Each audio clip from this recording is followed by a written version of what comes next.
बिहार में नालंदा जिले का गांव कैशाली पूरी चर्चा में है क्योंकि बिहार सरकार पूरे गांव पर शराबबंदी कानून के उल्लंघन के आरोप में 5-5 हजार रुपए का जुर्माना लगाने जा रही है। सरकार कुछ दिन पहले ही में पास कराए गए नए कानून के तहत यह कार्रवाई कर रही है।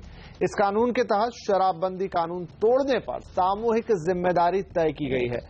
मतलब परिवार के किसी सदस्य के शराब पीने पर पूरे परिवार के वयस्क सदस्यों पर कार्रवाई हो सकती है। शराब की सामाजिक बुराइयों से किसे इनकार है, लेकिन क्या शराबबंदी के नाम पर विकास की दूसरी प्राथमिकताएं पीछे नहीं छूट रही हैं? शराबबंदी कानून का दुरुपयोग नहीं होगा, इसे कैसे सुनिश्चित करेंगे? क्या शराबबंदी के जरिए नीतीश कुमार अपनी नई छवि गढ़ना चाहते हैं? आज की बड़ी बहस में हम इन्हीं सवालों के जवाब तलाशने की कोशिश करेंगे। तो आवाज अड्डा पर आज की इस बहस में हमारे साथ एक बड़ा पैनल जुड़ा है। हमारे साथ है बीजेपी के प्रवक्ता सैयद जफर इस्लाम साहब, जेडीयू के प्रवक्ता नवल शर्मा, आरजेडी के प्रवक्ता मृत्युंजय तिवारी, लोक जनशक्ति पार्टी के प्रवक्ता AK वाजपेयी भी जुड़ेंगे। उत्तर प्रदेश के पूर्व डीजीपी और law and order expert Vikram Singh हमारे साथ हैं इसमें, और मेरे साथ स्टूडियो में मौजूद है एड गुरु प्रहलाद कक्कड़, और साथ में हमारे साथ जुड़ रहे हैं फर्स्टपोस्ट.com के राजनीतिक संपादक संजय सिंह। आप सभी का इस चर्चा में बहुत बहुत स्वागत है। चलिए तो ये चर्चा शुरू करें उससे पहले एक सवाल जो हर रोज हम अपने दर्शकों से पूछते हैं, एक अहम सवाल जिसका उत्तर हम आपको इस कार्यक्रम के अंत में बताते हैं कि आपने क्या कहा। आवाज अड्डा पर आज हम ये पूछ रहे हैं कि क्या शराबबंदी के नाम पर बिहार में ज्यादती हो रही है? आप अपनी राय @CNBC आवाज पर ट्वीट करके दे सकते हैं। आगे हम आपको पोल के नतीजे भी दिखाएंगे। तो आइए चर्चा की शुरुआत करते हैं। नवल शर्मा साहब हमारे साथ हैं, जेडीयू के प्रवक्ता। शर्मा जी, आज जिस तरीके से नए कानून को सरकार ने आपकी पास किया है और अब जिस तरीके से उसे लागू करा रहे हैं, इसमें कोई दो राय नहीं हो सकती कि शराब जैसी चीज पर पाबंदी लगाई जाए, लेकिन जिस तरीके से, जिस कठोरता के साथ इसे लागू किया जा रहा है, क्या आपको लगता है कि वो सही है? जी बिल्कुल सही है। देखिए, शराबबंदी एक बड़ी सामाजिक बुराई है और यदि आप इसे लागू करना चाहते हैं तो फिर कानून में कठोरता आपको लानी ही होगी। बिहार में जब शराबबंदी कानून की घोषणा हुई थी, उसके बाद भी बिहार में शराब की बरामदगी हो रही थी। आए दिन शराब पकड़े जा रहे थे। तो ऐसे में यह महसूस किया गया कि लोगों के मन में कानून का डर होना चाहिए। जब तक आप में कानून का डर नहीं पैदा होगा, तब तक आप कानून का पालन कैसे करेंगे?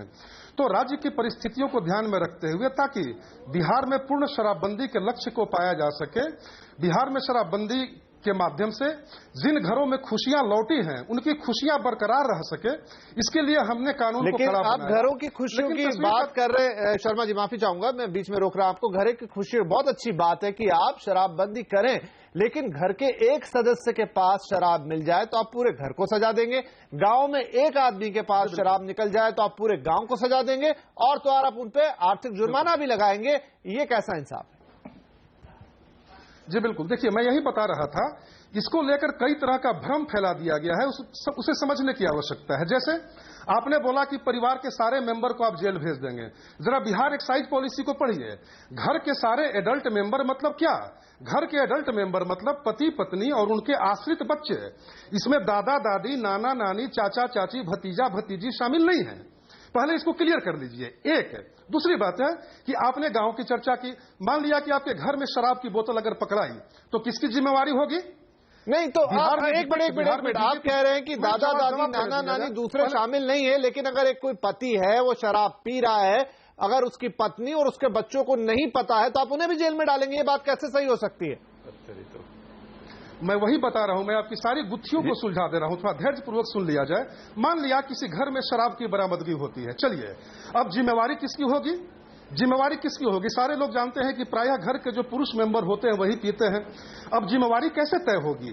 जबकि इस बात को देखते हुए कि प्रायः प्रायः जो घर होते हैं वो घर की पत्नी के नाम पर होते हैं, लोग महिला के नाम पर घर बनाते हैं। तो क्या घर की महिला को पुलिस पकड़ेगी? इसका जवाब दीजिए। तो जाहिर है कि जवाबदेही लेनी पड़ेगी आपको, और जब भी जवाबदेही तय हो जाएगी, घर का पुरुष मेंबर जब भी बोल देगा कि हाँ हमने शराब लाया है, जवाबदेही तय हो जाएगी। हमारा उद्देश्य मात्र इतना है कि अगर शराब की बरामदगी होती है तो एक रिस्पॉन्सिबिलिटी तय होनी चाहिए, एक जिम्मेवारी तय होनी चाहिए। घर में कोई व्यक्ति ऐसा हो जो जिम्मेवारी ले कि हाँ हमने शराब की बोतल को लाया है, मैंने शराब का सेवन किया है, काम खत्म। दूसरी बात है, आपने गांव की चर्चा की। मद्य निषेध विधेयक में इस बात की चर्चा है कि अगर किसी गांव में बार बार शराब की बरामदगी होती है, अगर किसी समूह विशेष के लोग बार बार शराबबंदी कानून का उल्लंघन करते हैं तो फिर उन पर जुर्माने का प्रावधान किया गया है। जब आप बार बार शराब निषेध कानून का उल्लंघन करेंगे, आप शराब की बिक्री, उत्पादन और भंडारण की क्रिया में संलग्न रहेंगे, तो फिर आपके साथ कानून तो सख्ती से पेश आएगी ही। तो फिर यहां पर भी रिस्पॉन्सिबिलिटी की ही बात है। तो पूरे समूह पर यदि जुर्माना लगाया जाता है तो यह बिल्कुल लॉजिकल है। आपके मन में कानून का भय होना चाहिए भाई, आपको पता होना चाहिए कि बिहार में शराबबंदी अधिनियम लागू हो चुका है। कानून का भय अच्छी बात है, कानून का भय अच्छी बात है, लेकिन आपके राज्य में जो स्थिति है लॉ एंड ऑर्डर की, माफी चाहूंगा, आपके राज्य में जो स्थिति है लॉ एंड ऑर्डर की, थोड़ा उस तरफ भी देख लीजिए, कानून का भय वहां भी लगा दीजिए। इस तरह की घटनाएं, माफ कीजिए, बिहार में जो हो रही हैं पिछले कई समय से, जब से आपकी सरकार दोबारा बनी है आरजेडी के साथ में मिलकर, तो जो वाकये सामने आए, तो वहां पर भी ये सोच क्यों नहीं है आपकी? नहीं, मैं आपसे पूरी तरह सहमत हूं। इसलिए सहमत हूं कि बिहार में कानून व्यवस्था की स्थिति तुलनात्मक रूप से अन्य राज्यों की तुलना में अच्छी है। और ऐसा मैं नहीं कह रहा हूं, ऐसा एनसीआरबी के आंकड़े बता रहे हैं। और मैं साफ साफ बता दे रहा हूं कि शराबबंदी के बाद बिहार में हत्या, अपहरण, फिरौती, रंगबाजी, महिला उत्पीड़न समेत सारे अपराधों में उल्लेखनीय कमी आई है। तो हमारा उद्देश्य तो यही है, हम चाहते हैं कि शराब के चलते जो सामाजिक कुरीतियां पनप रही थी, समाज में घटनाएं बढ़ रही थी, वो घटनाएं सीधे सीधे कम हुई हैं। 30-30%, 40-40% तक किडनैपिंग और मर्डर के मामलों में कमी आई है। तो यह तो साफ दिख रहा है कि शराबबंदी के बाद बिहार में लॉ एंड ऑर्डर के मोर्चे पर हमने उल्लेखनीय सफलता हासिल की है। इसमें कोई संदेह की बात ही नहीं है। और सारे लोग जानते हैं कि शराब एक ऐसी बुराई है जो व्यक्ति में तामसिक प्रवृत्तियों को जन्म देती है, समाज में आपराधिक प्रवृत्तियों को बढ़ावा देती है।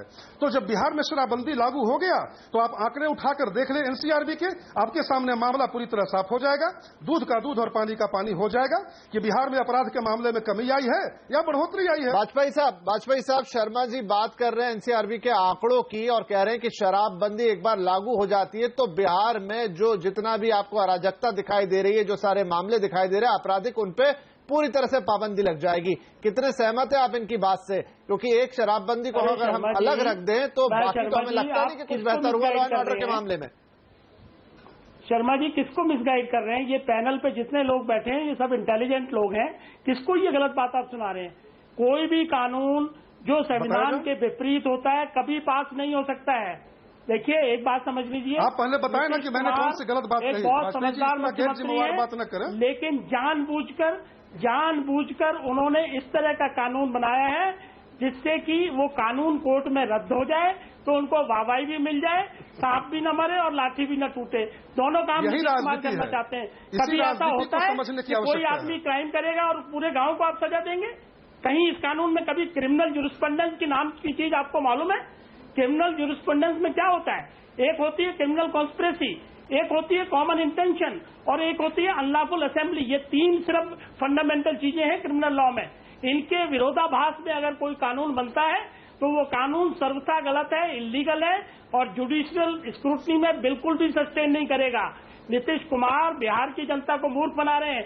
मैं नवल शर्मा जी से जानना चाहता हूं कि आपके पास लॉ मिनिस्ट्री नहीं है क्या? लॉ बनाने से पहले आपने लॉ मिनिस्ट्री से अप्रूवल लिया है क्या? इस तरह का लॉ कभी पास किया जा सकता है? कोरी राजनीति करने का काम कर रहे हैं। It's a complete act of madness of Nitish Kumar ji. ये आप समझ लीजिए, पब्लिक को गुमराह मत करिए।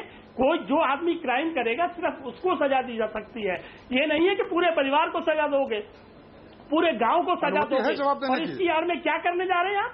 दलित समाज को, जो गरीब समाज है, उसको पनिश करने जा रहे हैं। जिस गांव में आपने 5,000 रुपए का जुर्माना लगाया पूरे के पूरे, नवल जी आपके पास आएंगे, लेकिन उससे पहले आपको पता है जी। डेली वेजर है, वो डेली वेजर जो एग्रीकल्चर फील्ड में काम राजनीति कर रहे हैं। वाजपेयी जी और तथ्य परोस रहे हैं। शर्मा जी दोनों से मैं एक मिनट, हमारे साथ लीगल एक्सपर्ट भी हैं, उनसे मैं बात करता हूं। यहाँ पर विक्रम सिंह जी, आप मुझे बस 1 मिनट का समय दें। गुमराह कर लेंगे। एक मिनट में आता हूं आपके पास शर्मा जी। विक्रम सिंह जी, वाजपेयी साहब 1 मिनट।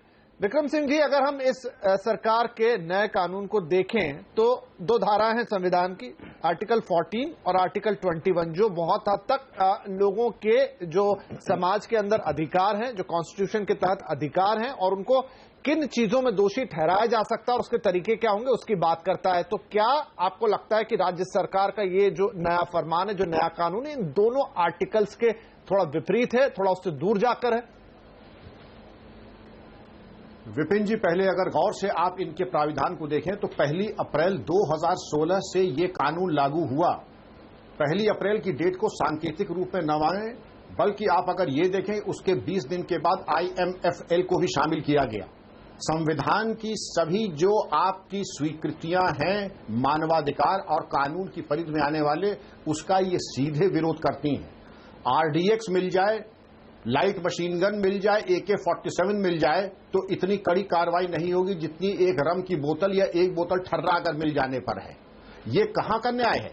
वाजपेयी जी की बात बिल्कुल सही है कि सांप भी मर जाए और लाठी भी न टूटे। ये जुडिशियल स्क्रूटनी को ये स्टैंड नहीं कर पाएगा। अंग्रेजों के जमाने में ये प्यूनिटिव फाइन लगाने का प्राविधान था। आजाद भारत में कहीं प्यूनिटिव फाइन कहीं लगा हो तो ये तो मुझे नहीं मालूम। हमारे प्रदेश में, उत्तर प्रदेश में भी ये punitive fine basically communal tension और सांप्रदायिक दंगों के बाद लगाए जाने का बहुत बड़ा प्राविधान था और अंग्रेजों के जमाने में लगाया भी गया था। लेकिन आजादी के बाद सांप्रदायिक दंगों के बाद भी प्यूनिटिव फाइन नहीं लगाया गया, क्योंकि ये ड्रैकोनियन है। और एक विद्वान विचारक ने कहा ड्रैकोनियन के साथ साथ ये स्कैरी प्रोविजंस हैं जो बिहार की शराबबंदी के ऊपर है। उद्देश्य बहुत अच्छा है लेकिन कारगर हो। नवल जी की बात बहुत ही अच्छी है कि कानून का भय हो, लेकिन कितना अच्छा होता अगर कानून का भय सूरज भानजी में आ जाए, शहाबुद्दीन में आ जाए, इस प्रकार के जो माफिया तत्व हैं जो सरेआम गोली चलाते हैं उनके ऊपर भी कुछ आ जाए। क्योंकि एक बोतल रम और ठर्रे के बाद अगर इतना भय और आतंक कानून का होगा तो मैं उम्मीद करता हूं कि जो RDX और AK-47 लेके चलते हैं उनके ऊपर भी कानून का भय आए। जी नवल शर्मा जी, हाँ बोलिए आप, क्योंकि ये वैसी बात हुई कि कोई किसी ने रेप कराया, किसी ने मर्डर किया, तो क्या आप उसके पूरे परिवार को उठा लेंगे? क्या आप उसके पूरे परिवार को दोषी ठहराएंगे उसके लिए? जी जी जी बिल्कुल, मैं सारी आशंकाओं का जवाब दे रहा हूं। सबसे पहले विक्रम सिंह जी को मैं यह बता दूं आदरपूर्वक कि आप जिस सूरजभान सिंह की चर्चा कर रहे हैं वो सूरजभान सिंह वाजपेयी जी की पार्टी के नेता हैं, लोक जनशक्ति पार्टी के नेता हैं। आपके बगल में पैनलिस्ट पार्टी की परिधि नहीं, केवल कानून की बात करें हम लोग, केवल कानून की बात करें। दूसरी बात है, आप जुडिशियरी की बात कर रहे हैं। जुडिशियरी में आर्टिकल 13 में जुडिशियल रिव्यू का अधिकार जुडिशियरी को दिया गया है। यदि जुडिशियरी को ऐसा लगता है कि विधायिका द्वारा पारित कोई कानून व्यक्ति के मूल अधिकारों का उल्लंघन करता है, ऐसी स्थिति में जुडिशियरी उसको जुडिशियल रिव्यू करेगी। लेकिन यह फैसला देने वाले वाजपेयी जी आप कौन होते हैं कि हमने ड्रैकोनियन कानून बना दिया है, हम जनता की आंखों में धूल झोंक रहे हैं? अगर अरे सुनिए, पहले सुनिए, नहीं वाजपेयी जी आपको बातें सुननी होगी, आप बात सुन लीजिए। मैंने आपकी बात को बीच में काटा नहीं। सभ्यतापूर्वक वाजपेयी जी डिबेट करें, बात को काटिए मत। मेरा सवाल आपसे यह है कि यदि आप शराबबंदी का समर्थन करते हैं तो आप जिस बीजेपी के साथ हैं उस बीजेपी का इस शराबबंदी को देखने का नजरिया क्या है? बगल में झारखंड में बीजेपी की सरकार है, झारखंड में जो बिहार के जिले हैं वहां 1.5 गुना कोटा बढ़ा दिया गया। 1.5 गुना कोटा। अरे सुनिए भाई साहब, सुनिए थोड़ा, सुन लीजिए। आप में नैतिक बल नहीं है, आप में नैतिक बल नहीं है कि आप शांतिपूर्वक डिबेट कर सकते हैं इस मुद्दे पर, क्योंकि आपको शराबबंदी पर केवल राजनीति करनी है, आपको राजनीति करनी है। आपके प्रधानमंत्री ने अभी तक मुंह क्यों नहीं खोला? चलिए हम राजनीति कर रहे हैं, मान लिया थोड़ी देर के लिए हम मान लिए कि हम राजनीति कर रहे हैं, तो देश में कई तरह की सामाजिक समस्याएं हैं। बाल विवाह है, छुआछूत है, दहेज प्रथा है। आप भी किसी सामाजिक समस्या को पकड़िए, राजनीति कीजिए। लेकिन आपकी तो आत्मा बसती है दंगों में और ध्रुवीकरण में। आपको तो कैराना अच्छा लगता है, आपको घर वापसी अच्छा लगता है, आपको तो क्रिएटिव एजेंडे वाली राजनीति अच्छी लगती नहीं है। इसलिए वाजपेयी जी आप देश की जनता को थोड़ा हम विषय से अलग जा रहे हैं। अगर हम शराबबंदी पे ही बात करें तो बेहतर होगा। मेरी बातें आपको इंटरवीन करो। हाँ बिल्कुल, सैयद जफर इस्लाम साहब कुछ कहना चाहते हैं क्योंकि आपने बीजेपी पे भी यहाँ आरोप लगाया। इस्लाम साहब देखिए, नवल जी को तो पहले मैं बताना चाहता हूं कि ये सबको मालूम है कि इनकी मंशा क्या है ये कानून पारित करने में, उनका असल स्टैंड क्या है, क्या पर्पस है इसका नीतीश जी का इस पूरे कानून को लाने का। वो उन्होंने वाजपेयी जी कह दिया और मेरे ख्याल से सभी लोग जानते हैं इसका किसकी असल मंशा क्या थी। लेकिन उनका डबल स्टैंड तो यहीं पर एक्सपोज हो जाएगा कि ये बताइए, आपने तो शराब पे पाबंदी लगाई, ताड़ी पे क्यों नहीं लगाई? क्या उससे नशा नहीं होता, उससे क्राइम नहीं होता है? गांव में अगर जाके स्टैटिस्टिक्स गांव के देखिए तो ज्यादातर लोग ताड़ी पीते हैं। क्या मजबूरी रही थी आपकी कि ताड़ी को आपने बैन नहीं लगाया, उसको एग्जम्पशन दिया? पहले इसका जवाब, इस सवाल का जवाब दीजिए, उसके बाद इतनी सारे प्रीचिंग करेंगे जिसके बारे में आप लोग प्रैक्टिस नहीं करते। ये कहिए कि हमारी अगर डबल स्टैंडर्ड है, मंशा कुछ और है। हम चाहते हैं कि माननीय नीतीश जी जो है वो सेंटर स्टेज पे आए, नेशनल सीन पे आए, इसीलिए जाके वो अपने प्रदेश में जो जहां पर नहीं कुछ जो डेवलपमेंट का काम हो रहा है उसको छोड़ के वो दूसरे प्रदेश में जाके अपनी इसके बारे में प्रीचिंग करने चले। अरे पहले अपने प्रदेश में देखिए कि प्रदेश का हाल क्या है। वहां लॉ एंड ऑर्डर बुरा है, वहां डेवलपमेंट का काम नहीं हो रहा है। आप बोलते हैं शराब के बारे में, ताड़ी के बारे में आप कुछ बोलते नहीं। आखिर क्या मजबूरी थी, इसका पहले जवाब दीजिए। नहीं, इसका जवाब हम मृत्युंजय जी से लेते हैं। आरजेडी के प्रवक्ता हमारे साथ है। मृत्युंजय जी, ये कहा जा रहा है कि पहले तो प्रावधान रखा गया था, लेकिन आपके दबाव में, लालू जी के दबाव में, आरजेडी के दबाव में यहां पर नीतीश कुमार साहब ने ताड़ी पर रोक नहीं लगाई। उसे आप अभी भी कंज्यूम कर सकते हो, 200 मीटर दूर होना चाहिए मुख्य बाजार से। देखिए, ऐसा है विपिन जी की जो भी काम यहाँ हो रही है, महागठबंधन की सरकार है, नीतीश कुमार जी, तेजस्वी यादव जी की सरकार है, कांग्रेस में इसमें शामिल है, सबकी सहमति से हो रहा है। ये मीडिया का और कुछ विपक्ष का ये आरोप है और इस तरह के आरोप लगाते रहे। आप ही बताइए, क्या ताड़ी को रखना वाजिब है? चलिए हम छोड़ देते हैं। कोई क्या कह रहे हैं, क्या ताड़ी को रखना वाजिब है? आर्टिकल 21 का आप पूरा ताड़ी पर माननीय मुख्यमंत्री जी ने विधानसभा में अपने भाषण के दौरान स्पष्ट कर दिया कि ताड़ी पर प्रतिबंध, जब तक वो जो रोजगार करते हैं ताड़ी के, उसके रोजगार की व्यवस्था। तो रोजगार तो शराब से भी बहुत लोगों का जुड़ा है, शराब से पे ये करते हैं, लाखों लोगों का रोजगार जुड़ा हुआ है शराब के साथ। ये बता देते हैं, ये क्या बात है? शराब, देखिए शराब जो है, ये शराब को लेकर के बीजेपी के लोग, एनडीए के लोग बहुत ज्यादा बेचैन है। पहले तो कह रहे थे कि शराबबंदी नहीं कर पाएंगे, ये नहीं करेंगे, पूर्ण शराबबंदी होनी चाहिए। अगर पूर्ण शराबबंदी के लिए कानून बनाया जा रहा है तो इनको बेचैनी हो रही है। सबसे ज्यादा शराब से प्यार इनको है। आपने जो प्रदेश को बिल्कुल छोड़ दिया है और चले मुरारी लाल जो है वो अपने देश के। शराब से सारे गलत काम समाप्त हो रहे हैं।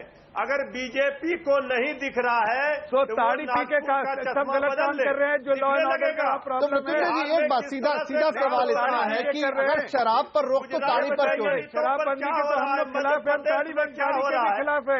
ताड़ी पर आपने छूट दे रखी है। नहीं, मैं पूछता हूँ कि शराबबंदी का बीजेपी का स्टैंड बीजेपी का स्टैंड, आप चिंता मत कीजिए। बीजेपी का स्टैंड जो है ये दोहरा मापदंड है बीजेपी का। ये दोहरा मापदंड है आप लोगों का। मृत्युंजय जी, यहाँ पर बीजेपी के दोहरे मापदंड की बात नहीं आती। आपसे सीधा सवाल है कि अगर एक तरह के नशे पे पाबंदी है तो दूसरे तरह के नशे को क्यों मुक्त रखा गया है?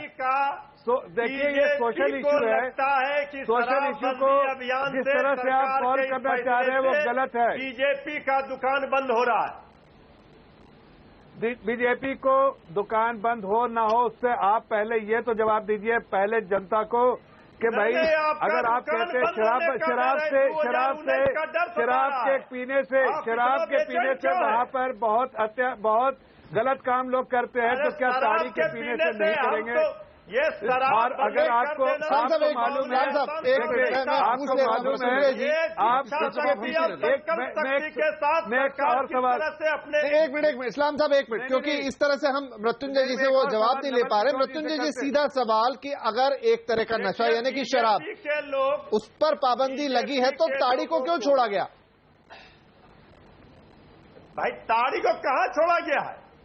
ताड़ी पर भी लगेगा। ताड़ी को कहाँ छोड़ा गया है? क्यों बाद में लगेगा? तो शराब के साथ क्यों नहीं लगा दिया गया? अरे लगा के हटाया गया है, पहले लगा था लेकिन फिर हटाया गया है। आप देखिए, लोगों के आंख में धूल मत झोंकिए विपिन जी, ऐसा आप जिस तरह का कानून वाजपेयी जी सही कहा, पूछ लीजिए ना। और जैसे सिंह साहब कह रहे थे ये कोर्ट में जाके जफर जी एक बार मृत्युंजय जी की बात सुन ले, हम उनकी बात पूरी नहीं सुन पा रहे हैं, उनका स्पष्टीकरण ले ले तो समझ में आएगा कहना क्या चाह रहे हैं। नहीं मिलता है। नहीं, भट्ट साहब मैं एक सवाल पूछना चाहता हूँ। ताड़ी पर भी लगेगा, लेकिन अभी ताड़ी पर प्रतिबंध नहीं है। नहीं, वही तो सवाल है मृत्युंजय जी की ताड़ी क्यों छोड़ी गई। यही आपका देखिए, ताड़ी के बारे में अगर जानकारी है जफर इस्लाम साहब को, तो बिहार के बारे में थोड़ा जानिए।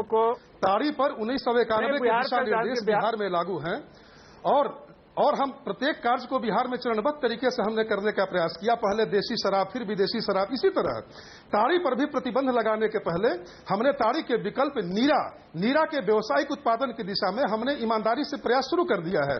उस दिशा में अनुसंधान कार्य जारी है और बहुत जल्द आपको परिणाम दिखाई देंगे, क्योंकि हमारी स्पष्ट मान्यता है कि जिस तरह ताड़ी के माध्यम से बिहार में कई सारे लोगों की रोजी रोटी और रोजगार चलता है, तो हम ताड़ी से नीरा का उत्पादन करेंगे और नीरा का उत्पादन करके, चूंकि जो नीरा होता है वह स्वास्थ्य की दृष्टि से हानिकारक नहीं होता है। अरे नीरा तो ताड़ी के बारे में हमारी सरकार की पॉलिसी बिल्कुल साइंटिफिक है, एकदम क्लियर कट पॉलिसी है। अगले चरण में जाकर हम ताड़ी का तो उसी तरह शराब से भी कई लोगों के रोजगार। खैर चलिए, मैं इस बात को थोड़ा अलग टेंजेंट पे लेके जाता हूं। प्रहलाद कक्कड़ साहब हमारे साथ हैं, उनसे। प्रहलाद जी, शराब किसी को शक नहीं है कि एक खराब चीज है, उसे रोकने में भी कोई बुराई नहीं है, लेकिन उसे रोकने के लिए कानून को इस हद तक कड़ा कर दिया जाए कि वो जो सामाजिक अधिकार हैं, जो मूल अधिकार हैं, अगर उनकी ही अनदेखी करने लगे तो ये कितना सही है। देखिए, हर स्टेट दुनिया में एक ना एक दफे प्रोहिबिशन के साथ खेले थे और फेल हो गए थे। ओके, अभी पूरी दुनिया बिहार की तरफ देख रही है कि ये जो कानून डाला है ये सफल होगा कि नहीं। It all depends on the will, क्योंकि शराब की जो धूत होती है इट्स एन एडिक्शन। अगर ड्रग्स की कोई एडिक्शन हो तो कोई किसी को इतराज है कि कितना ड्रैकोनियन लॉ डालें ड्रग्स की एडिक्शन पे? तो शराब की एडिक्शन और ड्रग्स की एडिक्शन एक ही है। अगर ये एडिक्शन तोड़नी है तो एक सरकार में एक विल होना चाहिए, ओके, और इतना विल होना चाहिए कि जनता निखर जाए और उनको नेक्स्ट इलेक्शन में हरा भी दे, पर अपोज डटे रहेंगे ना। पूरी दुनिया देख रही है कि ये सक्सेसफुल होगा कि नहीं, क्योंकि मैंने सबसे पहले कहा था ये सक्सेसफुल नहीं होगा, क्योंकि कई दुनिया में ये एक्सपेरिमेंट जो किया है कभी सक्सेसफुल ना हुआ है। However well meaning it might have been, और महिला को बहुत बड़ा वोट दिया, महिलाओं ने बहुत बड़ा वोट दिया नितिन जी को because of this prohibition policy. But whether he can implement it और नॉट, अभी वो कोशिश कर रहे हैं किसी न किसी हालत से, draconian, non draconian, constitutional, non constitutional, ये तो हम सब मिले हुए हैं कि अगर he can break the addiction of Bihar, then may be we can try it in other states. अगर बिहार में फेल हो गए तो कहीं नहीं फिर वापस आएगा ये प्रोहिबिशन पॉलिसी। चलिए, हमारे साथ संजय सिंह साहब। संजय सिंह साहब, इसका जी विपिन जी, हाँ जी। एक सवाल सिर्फ मैंने नवल जी से पहले पूछ लेता हूं, उसके बाद मैं एक सवाल खाली पूछना चाहता हूं नवल जी से, बोलिए। जेडीयू के प्रवक्ता से। जी बोलिए। देखिए, मैं ये पूछना चाहता हूं कि नीतीश जी और पूरी जेडीयू जो शराबबंदी के बारे में बार बार कह रही है, और उन्होंने एक बेकार सा कानून पास किया है जो कि आर्टिकल 21 और 14 को भी वायलेट करती है, लेकिन उसके बावजूद मैं ये पूछना चाहता हूं कि भाई शराब के कारखाने को क्यों नहीं बंद कराते हो बिहार में? शराबबंदी पे तो बार बार कह रहे, शराब कारखाने पे बंद नहीं कराते हो, और उसकी लाइसेंस रिन्यूअल भी अपने पास आपने रख लिया, उसके भाई मैं करूंगा लाइसेंस रिन्यूअल की बात करते हो आप। तो ऐसी दोहरा मापदंड क्यों दुनिया को आग धूप झोंकने वाली बात कर रहे हो? पहले शराब के कारखाने बंद कराओ जो बिहार में है, उसको तो बंद कराया। जी नवल जी जवाब दे रहे हैं, आपने खुला छोड़ दिया। जी देखिए, ये विपिन जी एक सवाल है, इसी तरह चलाया जा रहा है। इसी तरह का कई सारा प्रोपेगेंडा मूलक सवाल पूछा जा रहा है और भ्रम फैलाया जा रहा है। अरे भाई, आप जानिए, समझिए, बिहार में किसी नए कारखाने के लिए लाइसेंस नहीं मिल रहा है, पहली बात। दूसरी बात है कि जो बिहार में कारखाने स्थापित हैं उनको लाइसेंस तब दिए गए थे जब हमारी और भाजपा की संयुक्त सरकार थी, तो हम उनका लाइसेंस निरस्त नहीं कर सकते हैं। लेकिन आप जो प्रोडक्शन कीजिएगा, आप जो उत्पादन कीजिएगा, उस उत्पादन को आपको बिहार में नहीं बेचना है, बिहार से बाहर लेकर जाना है। और कैसे लेकर जाना है? एक ऐसे ट्रक से लेकर जाना है जिस ट्रक में जीपीएस लगा होगा, ग्लोबल पोजिशनिंग सिस्टम लगा होगा, ताकि आप उसमें कोई हेरा फेरी नहीं कर सकिए। और हम तो यही चाह रहे हैं, इसीलिए तो प्रधानमंत्री से मांग कर रहे हैं कि प्रधानमंत्री जुबान खोलें और पूरे देश में शराबबंदी की घोषणा कर दें। सारे के सारे कारखाने, महात्मा गांधी ने 1931 में कहा था यंग इंडिया में कि अगर मुझे 1 घंटे के लिए भारत का तानाशाह बना दिया जाए तो मैं भारत के सारे शराब कारखानों को बंद कर दूंगा बिना कोई मुआवजा दिए। तो माननीय नरेंद्र मोदी जी मुंह खोलिए और पूरे देश में शराबबंदी की घोषणा कीजिए, फिर पूरे देश में शराब कारखाने की समस्या अपने आप खत्म हो जाएगी। अपने प्रदेश के बारे में बात कीजिए। यहाँ पे मैं संजय सिंह साहब के पास जाना चाहूंगा। एक मिनट इस्लाम साहब। संजय सिंह साहब, जो बात यहाँ पर अभी इन्होंने महात्मा गांधी का उदाहरण दिया, वो खुद नीतीश कुमार साहब ने अपने ब्लॉग में जिक्र किया उस चीज का जो उन्होंने लिखा है। लेकिन नीतीश कुमार साहब के इस कदम को कैसे देखा जाए? क्या ये सिर्फ शराबबंदी तक सीमित है या इसके पीछे कोई एक गहरी राजनीतिक रणनीति है? कुछ आगे का देख रहे हैं नीतीश कुमार, एक बड़ा जनाधार देख रहे हैं, एक राष्ट्रीय स्तर पर अपनी छवि को स्थापित करना चाहते हैं। राजनीतिक परिदृश्य में कैसे समझे इस बात को? देखिए विपिन, आपने और अभी नवल शर्मा जी ने एक बड़ी इंटरेस्टिंग बात कही कि महात्मा गांधी ने कुछ कहा था और नीतीश कुमार उसको पूरा कर रहे हैं। मतलब महात्मा गांधी के बाद अब नीतीश कुमार उस रास्ते पे चल रहे हैं जिस रास्ते पे और कोई नहीं चल सका। बहरहाल मतलब ये कंपैरिजन वो कर सकते हैं। इसका पीछे जो मूल तो हमें समझ में आता है, इतने समय नीतीश कुमार राजनीति को फॉलो करने के बाद वो ये है कि इसके तहत इस मार्ग पे चल करके, क्योंकि वो बिहार में कर रहे हैं, बाकी प्रदेशों में जाकर के ये कह रहे हैं, साथ में ये भी डिमांड कर रहे हैं कि प्रधानमंत्री पूरे देश में नशाबंदी करें। उनकी निगाह और उनकी डगर जो है वो 7 रेसकोर्स रोड दिल्ली तक पहुंचने की है या साउथ ब्लॉक में उस ऑफिस को ऑक्युपाई करने की है जो प्रधानमंत्री कार्यालय है। अब ये ठीक है, कोई भी पॉलिटिक्स में एम्बिशन रखना और उस एम्बिशन के तहत काम करना कोई गलत चीज नहीं है। लेकिन ये कानून जिस तरह से ले करके, और इस कानून को अगर आप मॉडल कानून बना करके अगर चाहते हैं कि उस पर दिल्ली में काबिज हो जाएंगे, तो मुझे लगता है कि ये शायद मतलब कुछ ज्यादा ही महत्वाकांक्षा की बात है। दूसरी चीज ये है कि जैसे कल पूरे गांव पे फाइन लगा। देखिए, कोई भी गांव में इकोनॉमिक स्टेटस या सोशल स्टेटस जो होता है वो यूनिफॉर्म नहीं होता। वो धनाढ़ लोग भी होंगे, बहुत गरीब लोग भी होंगे। कोई भी चीज, मान लीजिए कि कोई किसी गांव से 4 टेररिस्ट पैदा हो गए या 4 रेपिस्ट वहां से निकल गए या 4 मर्डरर हो गए, तो आप पूरे गांव को क्या उठा करके जेल में डाल देंगे?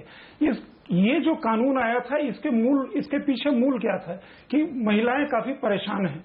10 साल नीतीश जी का राज था, 10 साल के बाद ये कानून आया है। और ये कानून तब आया जब लोगों के बीच में एक रोष वो शराब के दुकानों को लेकर के हो गया था कि शहर के हर कोने में, गांव-गांव में शराब की दुकानें खुल रही थी।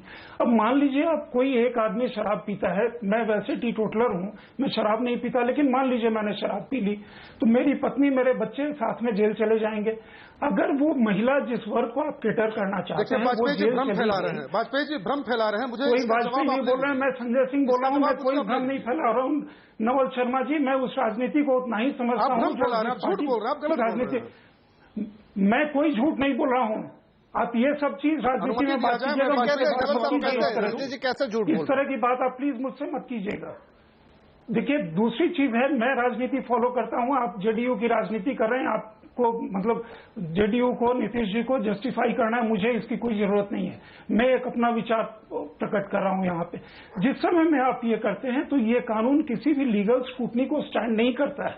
मैं कोई अपराध करूं और मान लीजिए मैं यहां से शराब पी करके पटना चला जाऊं, वहां एक दरोगा, एक पुलिसमैन या कोई भी मुझे पकड़ करके अंदर डाल देगा या मुझसे कोई भी चीज एक्सट्रैक्ट कर सकता है। ये देखिए, कानून किसी समय में कह रहे थे कि कानून भय होना चाहिए, कानून का भय ऐसा नहीं होना चाहिए। दूसरी चीज है कि आप जिस मूल को लेकर के चले वो मूल ही डिफीट हो रहा है। क्योंकि जब आप बच्चे को, कोई बच्चा मान लीजिए एग्जाम देने जा रहा हो, उस बच्चे को उठा के आपने जेल में डाल दिया और तब तक वो जेल में रहेगा जब तक कि वो इनोसेंट प्रूव न कर सके अपने आप को। मतलब ये कौन सा कानून है, ये कौन सी राजनीति है? मेरी समझ के तो ये परे है। जी शर्मा जी बोलिए, आप क्या कहना चाह रहे हैं? जी जी, देखिए बस मैं 2-3 बात बोलूंगा। क्या आप चाहते हैं कि बिहार में भी शराबबंदी कानून वैसा ही माखौल बन के रह जाए जैसा गुजरात में माखौल बन के रह गया है? एक। दूसरी बात यह है कि मान लिया किसी घर में शराब की बोतल पकड़ाती है, आपने बोला कि घर के लोगों को फंसा देंगे नीतीश कुमार। अगर किसी घर में शराब के बोतल की बरामदगी होती है तो जिम्मेवारी कैसे तय होगी? आप इसका जवाब दीजिए। अनर्गल प्रलाप नहीं वाजपेयी जी, अनर्गल दोषारोपण नहीं, जनता के बीच में भ्रम मत फैलाइए। अगर आपके पास कोई बेहतर विकल्प है, थोड़ा सुन लीजिए, मतलब कौन से जेडीयू के प्रवक्ता किस तरह की बात कर रहे हैं? जिम्मेवारी कैसे तय होगी?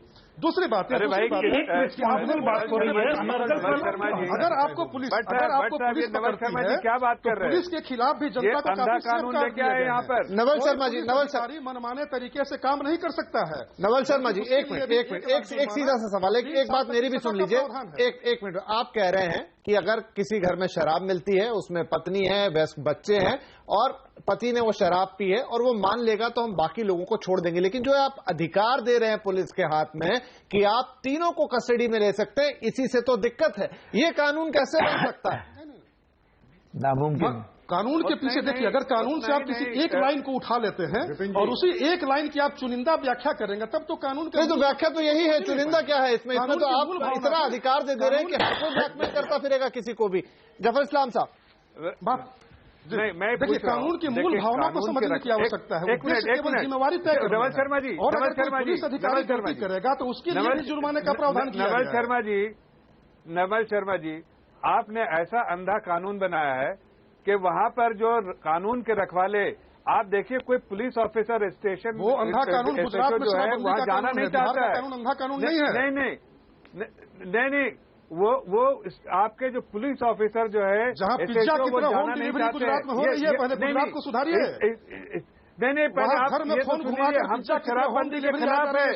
गुजरात में बहुत इफेक्टिव शराबबंदी मॉडल है। आपका शराबबंदी, आप तो अंधा कानून लेके आए। गुजरात में जो मखौल है पर्सनल उसको आप वायलेट कर रहे हैं। एक आम आदमी की जिंदगी में जो प्राइवेसी होती है उसको आप वायलेट कर रहे हैं। आप ये बताइए, नहीं आप ये बताइए कि आप किसी का प्रॉपर्टी कॉन्फिस्केट करने के जल्द वाले दारू के बोतल है। नहीं, मैं आपसे पूछता हूँ नवल शर्मा जी, मैं आपसे ये पूछता हूँ कि आप कई बार देखते हैं कि समाज में या आपका ड्राइवर है, वो दारू पीता हो सपोज कीजिए, और वो आपके घर में बोतल छोड़ के चला जाए, या किसी आदमी को देखिए कि अपने घर में किसी पड़ोस ये टेनेंट को रखता है, वो दारू पीता है, क्या आप पूरे मकान पर जितने रहने वाले सबको लेके जाएंगे वहां पर पुलिस थाने? सुनिए जफर साहब, आप बताइए, इसका जवाब दीजिए। बगल में आप ये गलत कानून मत चाहिए, लोगों को परेशान करने वाला कानून मत चाहिए। सुन लीजिए, थोड़ा सुन लीजिए, भ्रम मत फैलाइए। बिहार बीजेपी तो यही काम में दिन रात लगी रहती है। बगल में झारखंड में अगर आप शराबबंदी, मैं विक्रम सिंह साहब के पास जाता हूं, बहुत देर से अपना पॉइंट रखना चाह रहे हैं। विक्रम सिंह जी, कानून की दृष्टि से देखें जो बात कह रहे हैं नवल शर्मा जी। एक मिनट वाजपेयी साहब, एक मिनट। गिरफ्तारी की तो बिहार में जो भी घटनाएं हुई हैं, घटनाओं का जो डिसीजन है वो बिल्कुल रैशनल तरीके से होता है। ये नहीं कि कोई पुलिस पदाधिकारी मनमाफिक व्याख्या कर देगा। अगर कोई पुलिस अधिकारी मनमाफिक तरीके से गिरफ्तारी करता है तो उसके लिए भी दंड का प्रावधान किया गया है। लेकिन बहुत अलग बात है, ये बहुत अलग बात हो गई, ये बहुत अलग बात हो गई। विक्रम सिंह जी, बिहार के जो पुलिस है वो डाकू है। आपके भ्रम फैलाने से नहीं, ये भ्रम नहीं फैला रहे। माफ कीजिए शर्मा जी, ये भ्रम नहीं फैला रहे। विक्रम सिंह जी, क्या ये लॉ या ये जो कानून है ये बहुत ज्यादा अधिकार नहीं दे रहा है पुलिस के हाथ में ब्लैकमेल करने का अधिकार? विपिन जी बोलिए। विपिन जी, ये बहुत ज्यादा अधिकार दे रहा है और इन्वेस्टिगेशन ये चीज को देखता है। पहले मेंसरिया, क्या आपने इसके बारे में आपको जानकारी और आप भिज्ञ थे या अनभिज्ञ थे? आपने इस अपराध को करने के लिए क्या तैयारी की, यानी प्रिपरेशन, मेंसरिया यानी आपकी जानकारी, फिर आपकी तैयारी और फिर आपका एक्सिक्यूशन। यहां पर तो जैसे किसी ने छुपा दिया कोई चीज या किसी ने उसका उपभोग कर लिया, भंडारण कर लिया, तो पूरा परिवार और पूरे गांव की कहां से जिम्मेदारी हो गई? ये तो पूरा क्रिमिनल जूरिस्प्रूडेंस का ही ये विरोधाभास है। आपके प्रहलाद कक्कड़ साहब ने बड़ी विद्वतापूर्ण बात कही कि जब डी एडिक्शन की हम बात करेंगे तब करेंगे। तो बिहार छोड़ दें, भारत छोड़ दें, क्या विश्व में कहीं डी एडिक्शन आज तक कहीं हुआ है? इसका कोई प्रमाण है, कहीं कोई रिकॉर्ड है? नहीं है। तो अगर नहीं है तो आप क्रिमिनल जूरिस्प्रूडेंस के पैमाने पे देख लें, आप इधर देख लें कि क्या ये डी एडिक्शन के कामयाबी कहीं मिली है या नहीं मिली है।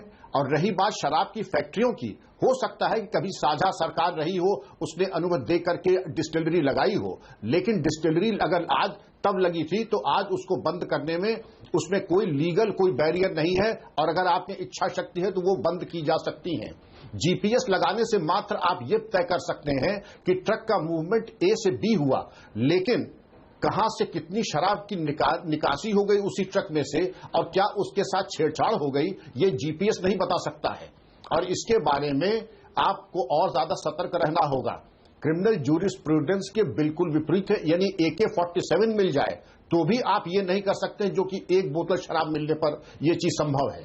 जिलेटिन स्टिक्स मिल जाए, RDX मिल जाए तो भी यह संभव नहीं है, लेकिन एक बोतल शराब मिलने पर यह जो कार्रवाई और जो अवांछित अधिकार पुलिस अधिकारियों को मिलेगा, इसके बड़े दूरगामी और नकारात्मक परिणाम हो सकते हैं। जी चलिए, तो इसी चीज पे हम एक छोटा सा ब्रेक लेंगे। वाजपेयी साहब और शर्मा जी बोलना चाह रहे हैं, एक मिनट। वाजपेयी साहब आपके पास लौट कर आऊंगा, लेकिन मेरे ब्रेक का वक्त हो रहा है और ब्रेक पे जाते जाते हम यही बात करेंगे कि क्या अगर इतना सख्त कानून बना भी दिया है, बिहार एक ऐसा राज्य बनेगा जहां पर शराबबंदी रोकने में सरकार कामयाब हो पाएगी? क्योंकि जब जब शराबबंदी होती है अवैध शराब के धंधे को यहां पर बढ़त मिलती है। तो क्या वाकई में ये कारगर होगा ये कानून जो बिहार ने लागू किया है, और क्या इसके कुछ दुष्परिणाम सामने देखने को आएंगे? पूरी चर्चा होगी इस छोटे से ब्रेक के बाद।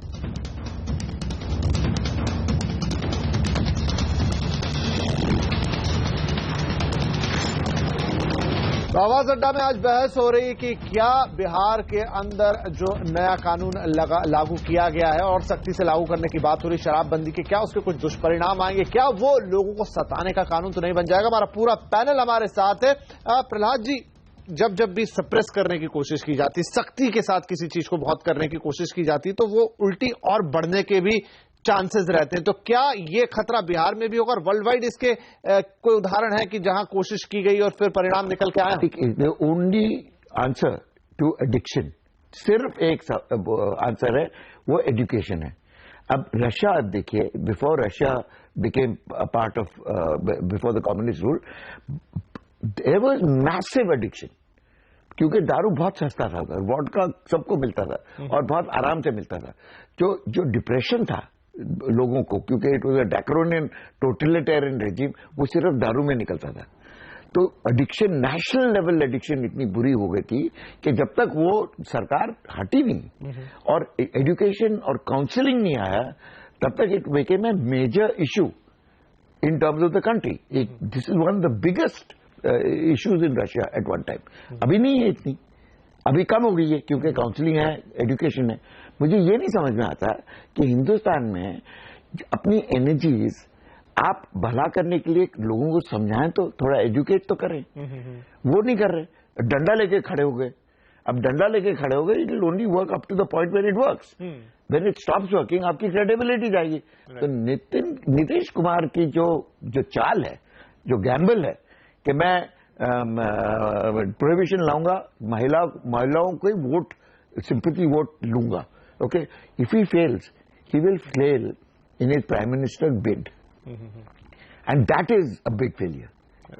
नवल शर्मा साहब, तो अगर ये जो एक बहुत वैलिड पॉइंट यहां कह रहे हैं कि सप्रेस करेंगे जितना चीज को, एक तरफ से नहीं तो दूसरी तरफ से निकलेगी, किसी और रूप में बाहर आएगी, क्या एजुकेट करना रास्ता नहीं हो सकता था? इतनी डंडा लेकर या इतनी सख्ती वाली चीज करने से क्या आपको फायदा मिलेगा? लगता है नवल जी तक हमारी बात नहीं पहुंच पा रही है। इससे पहले वाजपेयी साहब चूंकि कुछ बात करना चाह रहे थे ब्रेक से पहले, वाजपेयी साहब, यही एक सवाल है कि क्या सख्ती ही एकमात्र रास्ता हो सकता है? आप थोड़ा सा एजुकेट करने, वो रास्ता थोड़ा लंबा होगा, थोड़ी तकलीफ होगी, शायद आपको कामयाबी नहीं मिलेगी, थोड़ा वक्त लगेगा, लेकिन क्या सप्रेशन ही एकमात्र रास्ता है शराबबंदी को करने का? देखिए, ऐसा है कि नीतीश बाबू की नीयत ठीक नहीं है। नीतीश बाबू कोरी राजनीति कर रहे हैं इसके माध्यम से। पहली बात तो आप समझ लीजिए, अगर शराब बंद करना चाहते हैं और उनकी नीयत है जो उन्होंने मैनिफेस्टो में घोषणा की है, तो उसके बहुत सारे तरीके हैं। ड्रग एडिक्शन, अभी प्रहलाद जी ने बिल्कुल ठीक कहा, उसके लिए रिहेबिलिटेशन सेंटर्स खोलने पड़ते हैं, उनकी आदतों को कैसे छुड़ाया जाए, ड्रग एडिक्शन के लिए कितने कितने सेंटर खोले जाते हैं, तब जाके वो आदत छूटती है। होगा क्या, ये दांव इनका उल्टा पड़ने जा रहा है, बिकॉज महिलाओं की सपोर्ट में और उनके वोट लेने के चक्कर में इन्होंने ये नारा स्लोगन दिया। अब क्या है कि अगर किसी महिला के पति को या बेटे को पकड़ा जाएगा इस कानून के दुरुपयोग से, तो वो महिला भी इनके खिलाफ होगी। रिहेबिलिटेट करना है, काउंसलिंग करनी है, खाली कानून बनाने से काम नहीं चलेगा, और वो भी ड्रैकोनियन लॉ। इस लॉ का क्या है कि ये पोटा और टाडा की तरह का लॉ है। पोटा और टाडा में क्या होता है कि ऑनर शिफ्ट हो जाता है, अक्यूज को ये साबित करना है कि वो इनोसेंट है। अदरवाइज लॉ क्या है, कॉमन लॉ ये है कि the burden of proof lies over the prosecution. ये पुलिस का काम होता है कि वो ये साबित करे कि फला व्यक्ति ने फला अपराध किया है। लेकिन इस कानून में क्या किया है कि नहीं, ये जो आदमी पकड़ा जाएगा वो ये साबित करेगा कि नहीं मैंने शराब नहीं पी है या मैंने कोई ऑफेंस नहीं किया है। तो ये इस तरह का कानून तो पंजाब में देखो कितनी जबरदस्त हालत है, लेकिन वहां भी नहीं लाया गया। किसी देश में, किसी राज्य में इस तरह का कानून नहीं लाया जाता। मेरा सिर्फ ये कहना है कि ये कानून बिल्कुल गलत है। नीतीश बाबू की नीयत ठीक नहीं है। अगर ये शराबबंदी करना चाहते हो और बहुत से तरीके हैं। मृत्युंजय जी जो बात कह रहे हैं उसमें कहे भी कि बहुत सारी महिलाएं जो पहले खुश थी इस कानून के आने से, अब दुखी हैं क्योंकि वो उनके जो घर की जीविका चलाने वाले जो उनके पति थे उनको आपने पकड़ के जेल में डाला है, उनके ऊपर भी संकट है, पूरे गांव में जुर्माना है। तो जो महिलाएं पहले इस डिसीजन से बहुत खुश थी अब वो परेशान हो गई हैं। देखिए विपिन जी, ऐसा है कि शराबबंदी को लेकर के जो विपक्ष जिस तरह से दुष्प्रचार कर रही है, पहले तो यही विपक्ष कहती थी वाजपेयी जी की और बीजेपी के लोग कि शराबबंदी पूर्ण तरह से लागू नहीं हो पाएगा। अब पूर्ण तरह से लागू हो रहा है। थोड़ी सी शुरुआती दौर में आप जानते हैं शराबबंदी को पूर्ण रूप से बंद करना इतना आसान नहीं है। ये सरकार का संकल्प है, इच्छा शक्ति मजबूत है और इस तरह से कड़े कानून को लाया गया है। और कुछ दिनों के बाद आप देखिएगा जो लोग शराब पीने के आदी थे, जिस तरह से माहौल खराब हो रहा था, अपने आप उसको जब दूध पीने की आदत लग जाएगी, हाथों में किताब आएगा, शराब के बदले हाथों में किताब आएंगे, मधुशाला के बदले पाठशाला खुलने लगेंगे, तो पूरे समाज में, पूरे राज्य में रौनक आएगी। इसके बाद विपक्ष अपने आप इस मुद्दा को, जिस तरह से ये मुद्दा लेकर के भुनाना चाह रही है जनता के बीच में, वो इनका मुद्दा समाप्त हो जाएगा। जी संजय जी ये कह रहे हैं कि आप लोगों को धीरे धीरे समझ में आ जाएगा, लेकिन नीतीश बाबू जो करना चाह रहे हैं कहीं ये चीज उल्टी तो नहीं हो जाएगी, कहीं उनके लिए दिक्कत तो पैदा नहीं करेगी। कोशिश ये है कि पूरे देश की महिलाओं को उससे एड्रेस किया जाए। एक तरफ शायद केंद्र पे भी दबाव बनाया जाए कि आप पूरे देश में शराबबंदी कीजिए, लेकिन जिस तरीके से सख्ती के साथ ये बात कर रहे हैं और बिहार में जिस तरीके का इन्होंने रवैया लिया है, जो कोशिश करने के लिए जो नया लॉ बनाया है, कहीं ये इनके ऊपर उल्टा तो नहीं पड़ जाएगा? देखिए विपिन, जैसा बाकी विक्रम सिंह कह रहे थे या बाकी लोग कह रहे थे, मैं भी इस चीज को कह रहा था कि आप रेप करें, मर्डर करें, आतंकवादी हो जाएं, बाकी कुछ भी हो जाए, कोई फर्क नहीं पड़ता।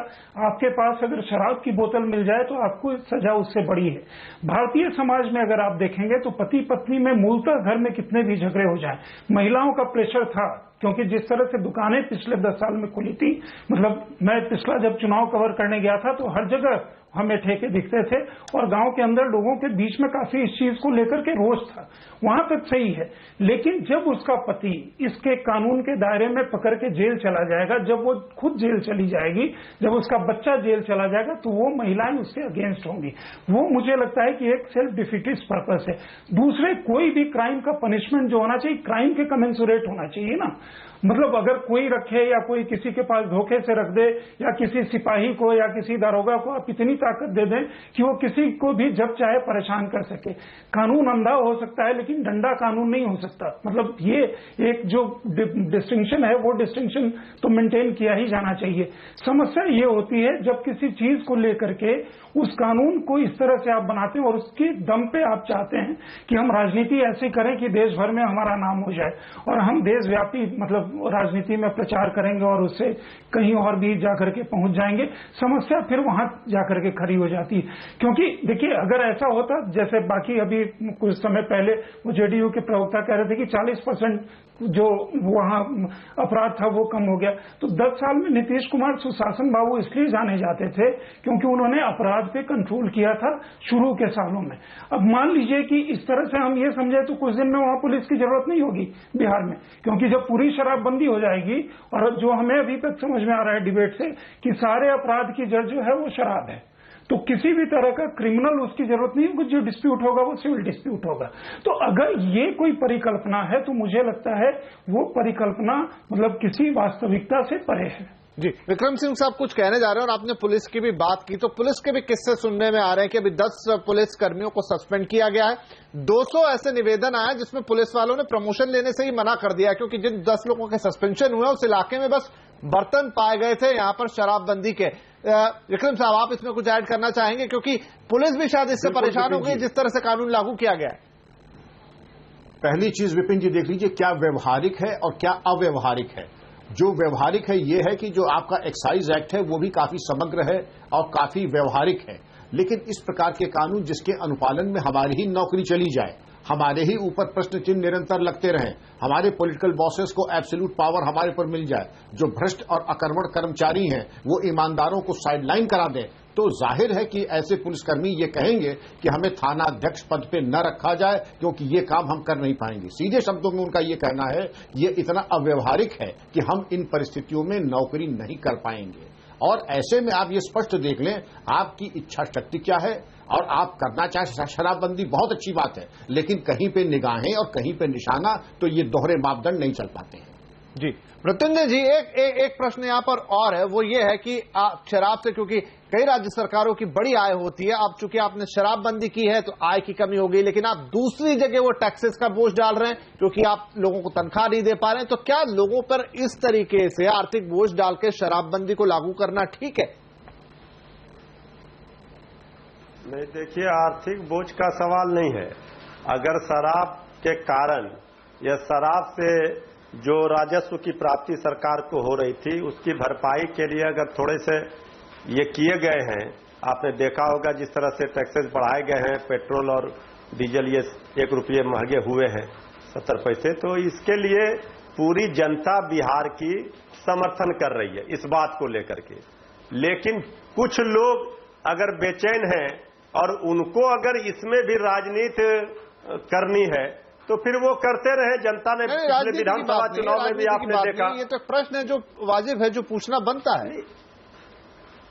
नहीं, वो इसलिए हमने कहा अगर थोड़े से बाहर पड़े भी हैं इधर तो उससे जनता परेशान नहीं है, जनता ये खुश है। जनता को ये लग रहा है कि शराबबंदी से उनका परिवार, उनका जो गरीब लोग आते थे 100 रुपया कमा करके वो 20 रुपया 25 रुपया खर्च कर देते थे शराब पीने में। आप जाकर के देखिए किस तरह से समाज में किस तरह से शराबबंदी का लाभ हुआ है। नीतीश कुमार जी, तेजस्वी यादव जी की सरकार के इस फैसले से किस तरह से आम जनता को इससे खुश है, ये भी आप देखिए। बिल्कुल। और ये जो राजनीति करने वाले लोग, गुरेज है ही नहीं, लेकिन जो तरीके हैं उन पर सवाल हो रहा है यहाँ पे। मृत्युंजय साहब, चले जफर इस्लाम साहब, जब इसको पूर्ण शराबबंदी करनी पड़ेगी, विवेक जी, जब पूर्ण शराबबंदी करनी पड़ेगी तो ये कानून कड़ा करना पड़ेगा, तभी आप पूर्ण शराबबंदी की बात करते, नहीं तो फिर गुजरात वाली हालत हो जाएगी। इस्लाम साहब, गुजरात में आप प्रभावी नहीं रहे हैं, बार बार ये बात निकल कर आ रही है। देखिए, गुजरात का मॉडल बहुत अच्छा मॉडल है, वो पूरे तौर से प्रभावी है। ये कोई चारा घोटाले वाले मॉडल नहीं, चारा घोटाले वाले लोग कानून की बात कर रहे हैं, अच्छा भी नहीं लगता है। अरे चारा घोटाला वाले बात दरअसल यहाँ पर है कि दोहरा तरह का, अरे भाई, जिसका मुखिया ही घोटाले के कारण इलेक्शन न लड़ पाए, वो बात क्या कर सकते हैं आप? मृत्युंजय जी सुनिए, बात उसी बात की रही। बिहार की जनता दो तरह से दोहरा नुकसान है बिहार की जनता को, दोहरा नुकसान है बिहार की जनता को, अरे मूर्ति जी सुनिए, बिहार की जनता को दोहरा नुकसान है। एक बात करें, अगर हम अभी चारा घोटाले पे ना जाए, क्योंकि हम शराबबंदी पे बात कर रहे हैं, तो थोड़ा उसी तरह। चारा घोटाले पे नहीं जा रहा हूँ, बार गुजरात कर रहे हैं, मैं उनकी बात कर रहा हूँ। देखिए, चलती है। अरे बेशरम होंगे आप, सुन लीजिए बात। देखिए पूरी दुनिया जानती है इस मुद्दे पर बात हो रही है, उस पर बात कीजिए। आप किस तरह की बात कर रहे हैं रंजय जी? बात सुन लीजिए। अब कम से कम जनता के हित में जो बात वो तो सुन लीजिए। बिहार की जनता को दोहरा नुकसान है। एक तो मृत्युंजय जी, क्योंकि अब समय कम बचा है, बोल लेने दीजिए, उनका पॉइंट सुन लेते हैं फिर रिएक्ट करते हैं। सिखा दिया आप जो डेवलपमेंट का काम रोक दिया, शराबबंदी तो बंद नहीं होगी, ये और उससे क्राइम बढ़ेगा वहां पर, इसलिए कि आपने ऐसे कानून बनाए हैं जिससे हर लोगों को परेशानी होगी। तो बिहार की जनता को तो वैसी परेशानी कि आपके कानून से परेशानी। सबसे ज्यादा चिंता बीजेपी को है। सुनिए, इससे पता चलता है कि बिल्कुल नहीं, हम तो शराबबंदी के फेवर में है, लेकिन ये कानून जो अंधा कानून जो आप इंट्रोड्यूस कर रहे हैं उसके फेवर में है। दूसरी बात, आप किसी की प्रॉपर्टी कॉन्फिस्केट कर लेंगे, आप किसी को पूरे परिवार को आप ये कर देंगे, पूरे मोहल्ले को आप जुर्माना डाल देंगे। ये एक ही बात को आप क्या बोल रहे हैं? पूरे बात को देखिए, पूरे भ्रम मत फैलाइए। अरे भ्रम नहीं फैला रहे, ये तो कानून आपने बनाया भाई, हमने थोड़ी बनाया। उस कानून को as a opposition leader opposition में हम हमारी रिस्पॉन्सिबिलिटी है। मैं नवल शर्मा जी जुड़ चुके हैं हमारे साथ, नहीं थे काफी देर से, उनके पास जाता हूँ। नवल शर्मा जी, बात यहाँ पर ये हो रही थी कि अगर आपके राजस्व में कमी आती है शराब की बंदी के बाद, तो दूसरे टैक्सेस लगाकर अगर आप उसे पूरा कर रहे हैं तो वो भी जनता पे बोझ डाल रहे हैं एक तरीके से। नहीं, बिल्कुल देखिए, दोनों अलग अलग बातें हैं। टैक्स राज्य सरकार का अपना अधिकार है, प्रत्येक राज्य सरकार टैक्स बढ़ाती है, केंद्र सरकार भी टैक्स बढ़ाती है। केंद्र सरकार कितनी बार एक्साइज ड्यूटी बढ़ाई है, वैट बढ़ाई है, बढ़ाती ही है, और ये सामान्य सी प्रक्रिया है, इसका शराबबंदी से कोई लेना देना नहीं है। लेकिन शराबबंदी अगर बिहार में होती है और हमें राजस्व की क्षति होगी, हो राजस्व की क्षति, हमें ऐसा रेवेन्यू नहीं चाहिए। हमें ऐसा रेवेन्यू नहीं चाहिए जो बिहार के जन स्वास्थ्य की कीमत पर हो, जो बिहार के जनता के स्वास्थ्य की कीमत हो, बिहार के माता बहनों के घर की खुशियों की कीमत पर हमें कोई नहीं। तो आप फिर रेवेन्यू के कुछ और तरीके निकालें जो, लेकिन जो मौजूदा टैक्सेस है उसके बोझ को तो ना बढ़ाएं। रेवेन्यू हम दूसरे माध्यमों से जुटा लेंगे, लेकिन बिहार की महिलाओं के घर की खुशियां को लुटाकर लेकिन फिर पेट्रोल डीजल जैसी मूलभूत चीजें महंगी ना करें। माताओं बहनों की खुशियां ज्यादा बेशकीमती हैं, वो ज्यादा बेशकीमती है हमारे। बिल्कुल है, कोई शक की बात नहीं है, लेकिन बाकी उनकी जेब का भी ख्याल रखना पड़ेगा। फिर आपको नए स्रोत ढूंढिए राजस्व जुटाने के, पेट्रोल डीजल जैसी जो सीधी चीजें हैं उन्हें महंगा ना करें। बिहार सरकार ने आप जान लें कि बिहार सरकार ने फिस्कल मोर्चे पर, राजकोषीय मोर्चे पर अपनी प्रबंधकीय क्षमता का पहले भी परिचय दे दिया है। लेकिन मुझे हैरत हो रही थी बीजेपी नेता की बातों पर, ये शराबबंदी पर अभी लेक्चर दे रहे थे, ये आप ही हैं। आपको पता है हरियाणा में बंसी लाल ने जब शराबबंदी लागू किया था, इन्हीं बीजेपी वालों ने बंसीलाल की सरकार गिराकर ओम प्रकाश चौटाला का दामन पकड़ लिया था। इन्हीं लोगों ने कर्नाटक में विजय माल्या के राज्यसभा के चुनाव में बीजेपी के 29 विधायकों ने वोट दिया था। इन्हीं की बगल में झारखंड में सरकार है जहां से अवैध शराब बिहार में भेजा जा रहा है, और ये बीजेपी के नेता लेक्चर दे रहे हैं शराबबंदी पर। अरे नवल शर्मा जी, आपके पास तो बार-बार सीख के कह रहे हैं कि हम शराबबंदी के फेवर में है, हम तो ये अंधा कानून। लेकिन इस कानून की बात, और देखिए यहाँ पर जनता से जो सवाल पूछा गया था उसका भी जवाब आ गया है। मैं एक बार स्क्रीन पर लेकर आता हूँ, ये देख लीजिए। चलिए जनता क्या कहती है वो सुन लीजिए। आवाज अड्डा पर 1 मिनट, शर्मा जी 1 मिनट, जफर साहब 1 मिनट, नवल जी 1 मिनट और जफर साहब 1 मिनट। हमने पूछा था कि क्या शराबबंदी के नाम पर बिहार में ज्यादती हो रही है। 67% लोगों का कहना है कि हाँ, ये कानून बहुत ज्यादा कठोर बनाया गया। सिर्फ 33% लोग हैं जो इसके पक्ष में है। 67% लोगों का कहना है कि इस तरीके के कानून से जनता पर अत्याचार होगा या ज्यादती हो रही है। नवल साहब, 10% दिखाया, इसका क्या पैमाना है, इसके पीछे की क्या वैज्ञानिकता है, मैं इसके ब्यौरे में नहीं जाना चाहूंगा।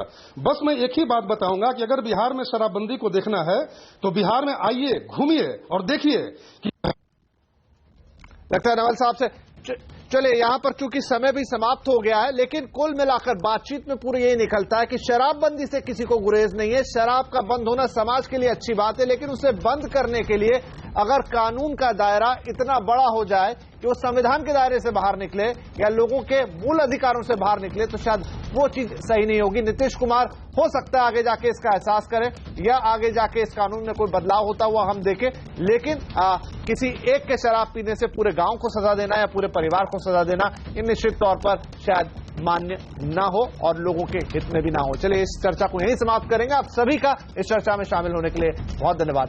नमस्कार।